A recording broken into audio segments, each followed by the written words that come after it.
டேஸ்ட்டாக நல்லாயிருக்கும்.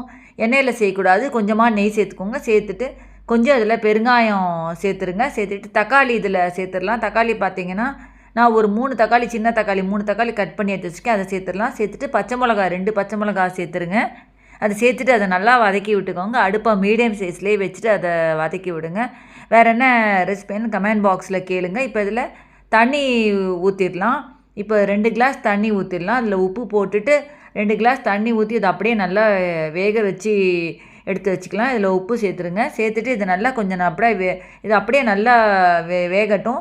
இப்போது அதை ஒரு பாத்திரத்தில் ட்ரான்ஸ்ஃபர் பண்ணிவிட்டு அதே பேனில் பேலன்ஸ் நெய் அதில் சேர்த்துருங்க. எல்லா நெய்யும் பேலன்ஸ் நெய் அதில் அப்படியே சேர்த்துடலாம். அதை சேர்த்துட்டு இப்போ இதில் இது சேர்த்துருங்க. மிளகு சேர்த்துருங்க. கொஞ்சோண்டு மிளகு நான் 1 ஸ்பூன் மிளகு சேர்த்துருக்கேன். ஜீரகம் 1 ஸ்பூன் ஜீரகம் சேர்த்துருக்கேன். இது எல்லாத்தையும் சேர்த்துருங்க. சேர்த்துட்டு மிளகாய் வத்தல் 2